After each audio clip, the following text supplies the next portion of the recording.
মহানগর দক্ষিণ বিএনপির সিনিয়র যুগ্ম আহ্বায়ক হারুনুর রশিদ হারুনের সৌজন্যে ওয়ান স্টার গ্রুপের উদ্যোগে ইসাপুর ইউনিয়নে ২ শতাধিক পরিবারের মাঝে ইফতার সামগ্রী অনুষ্ঠিত হয়েছে।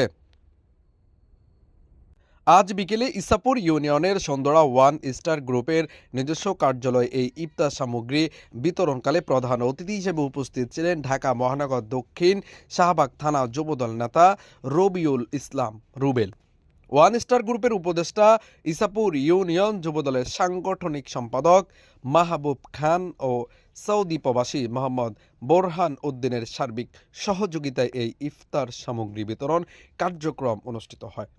এ সময় উপস্থিত ছিলেন ওয়ান স্টার গ্রুপের সভাপতি, ঢাকা মহানগর দক্ষিণ পূর্ব শাহবাগ থানার সাবেক ছাত্রনেতা কাউসার হোসেন, ওয়ান স্টার গ্রুপের সম্মানিত সদস্য ও ইসাপুর ইউনিয়ন ছাত্রদলের প্রচার সম্পাদক মোহাম্মদ মিরাজ মাল, সহ সাংগঠনিক সম্পাদক মোহাম্মদ সৈকত, মোহাম্মদ মহিন, এছাড়াও আরও উপস্থিত ছিলেন আফসার হোসেন সহ ওয়ান স্টার গ্রুপের অন্যান্য সদস্যরা। পারভেজ হোসাইন, আমার টিভি। আমরা বিগত দিনও গরিব দুঃখী মানুষের পাশে ছিলাম, ইনশাআল্লাহ আমরা আছি। এখানে আমাদের ওয়ান স্টার গ্রুপের একটা কমিটি, আমরা ছোট করে একটা কমিটি করছিলাম। এখন আমরা 200 মানুষের মাঝে ইফতার সামগ্রী তুলে দেওয়ার কার্যক্রম চালু আছে।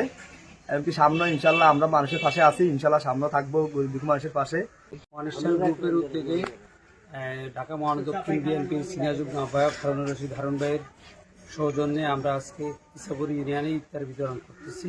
এখানে ওয়ান স্টার গ্রুপের সভাপতি কাউসার আহমেদ, সহসাংগঠনিক সম্পাদক মিরাজ মাল, তারপরে আফসার, আরও অন্যান্য অনেক উপস্থিত আছে। আমরা আমাদের ইফতার কার্যক্রম সবার মাঝে এখন বিতরণ করতেছি।